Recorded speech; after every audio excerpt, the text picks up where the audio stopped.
పడచల నాగేశ్వరరావు పేరు నాగేశ్వరరావు అండి. మేము 2006లో అమీన్పూర్లోని హుడా లేఅవుట్లో ప్లాట్స్ ఐడిబిఐ బ్యాంక్ దగ్గర లోన్ తీసుకున్నాము.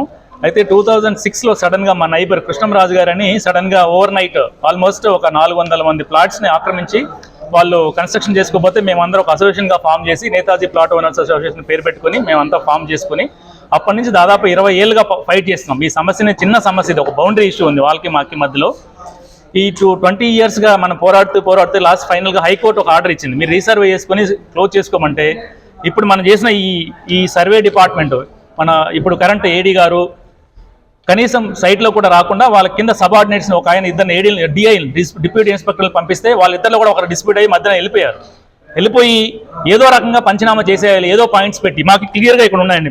Try bank 3 villages tri junction, 2 villages by junction, permanent marks ఉంటే వీటిని ఏమాత్రం కన్సిడర్ చేయకుండా పర్మనెంట్ మార్క్స్ చేయకుండా ఎక్కడో వాళ్ళు ఇష్టం వచ్చిన పాయింట్లు పెట్టేసుకొని మొత్తం మా 400 ప్లాట్స్ని వాళ్ళకు దారాదత్తం చేసే ప్రయత్నం చేస్తున్నారు ఏడీ డిపార్ట్మెంట్. దీంట్లో ప్రైమరీగా కొంతమంది లోకల్ పొలిటికల్ లీడర్స్, ఒక నల్గొండ జిల్లాలో ఒక ఎంపీ కూడా ఉన్నారని తెలిసింది. వాళ్ళకి ఏం ఇంట్రెస్ట్ మాకు తెలియదు, కానీ వాళ్ళు కూడా దయచేసి మొత్తం ఈ 400 మంది మా ఇబ్బందులు బాధలు అనుకరించి వాళ్ళు కూడా మాకు సపోర్ట్ చేయకుండా ఒక ల్యాండ్ గ్రాబర్కి సపోర్ట్ చేసుకుంటూ మా మొత్తం 400 ప్లాట్స్ని వాళ్ళు ఆక్రమించుకునే ప్రయత్నం చేస్తున్నారు. కాబట్టి మా అందరి విన్నపం ఏంటంటే 400 మంది ప్లాట్స్ విన్నపం ఏంటంటే సీఎం గారు మిగతా అఫీషియల్స్ అందరూ కూడా కన్సిడర్ చేసి మా ప్లాట్స్ మమ్మల్ని కూర్చోబెడితే ఇంకో 20 ఏళ్ళు ఫైట్ చేసే ప్రాబ్లం ఉండదు మాకు. ఇప్పుడు ఏం చేస్తున్నారంటే మోర్ దాన్ మాకు కాకుండా మా ప్రాబ్లం ఇంకా బిగ్గర్ ప్రాబ్లం క్రియేట్ చేస్తున్నారు. మొత్తం అమీన్పూర్లో ఉన్న సర్వే నెంబర్ని రీలేఅవుట్ చేయడానికి ప్రయత్నం చేస్తున్నారు, కేవలం కొంతమందికి లబ్ధి చేకూరడానికి.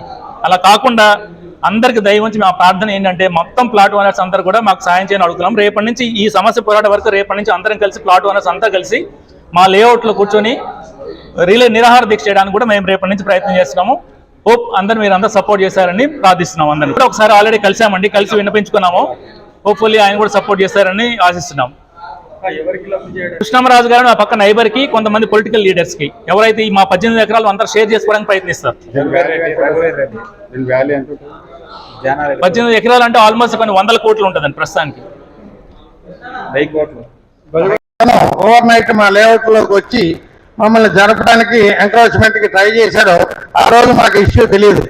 ఇష్యూ అంతా కూడా అక్కడి నుంచి మేము కోర్టుకి వెళ్తాం, ఆ కోర్టులో స్టే తెచ్చుకున్న తర్వాత కోర్టు నుంచి కొన్ని సర్వే ఆర్డర్లు రావటం, ఆ సర్వేని కూడా వాళ్ళు మేనేజ్ చేయటం, ఎలా మేనేజ్ చేస్తున్నారు అని మాకు వచ్చిన డౌట్స్ మీద మేము డెప్త్కి వెళ్ళినప్పుడు ఈ విషయాలన్నీ మాకు బయటకు వచ్చినాయి. కొత్త సర్వే నెంబర్లు సృష్టించారని, దీని మూలంగానే వాళ్ళు సర్వే మనకి ప్రాపర్గా న్యాయం జరగట్లేదనేది మాకు అర్థమయ్యి అప్పుడు ఇన్ఫర్మేషన్ యాక్ట్ కింద ఈ డాక్యుమెంట్స్ అన్నీ తీసుకొని ఆ తర్వాత మేము డిపార్ట్మెంట్ని అప్రోచ్ అయ్యి ఈ 3 సర్వే నెంబర్లు కూడా గవర్నర్ అప్పుడు వెంకటరామరెడ్డి గారు జాయింట్ కలెక్టర్గా ఉన్నారు, ఆయన తర్వాత సర్వే ఒక రోజంతా ఆయన ఈ సబ్జెక్ట్ మీదే కూర్చొని అందరు ఆఫీసర్ని పెట్టుకొని ఎంక్వైరీ చేసి దీని మీద ఒక డీటెయిల్ రిపోర్ట్ రాసి పంపించారు.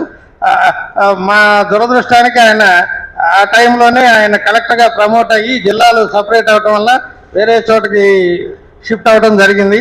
తర్వాత వచ్చిన కలెక్టర్ గారు దాన్ని ప్రొసీడింగ్స్ ఇచ్చి హెడ్ ఆఫీస్కి రాయటం జరిగింది ఆ సర్వే నెంబర్లు క్యాన్సిల్ చేయమని. అవి క్యాన్సిల్ చేస్తూ ఆర్డర్ వచ్చిన తర్వాత సేతువారు మొత్తం క్యాన్సిల్ అవ్వడం జరిగింది.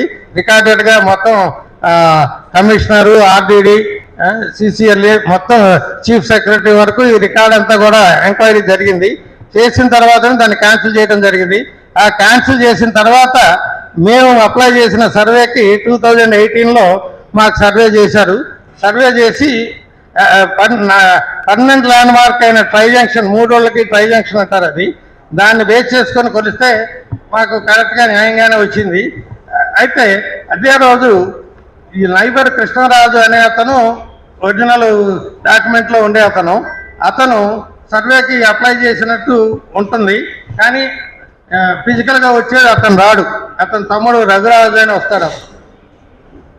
సో అతను వచ్చి ఈ సర్వే అప్పుడు సంతకం పెట్టాడు.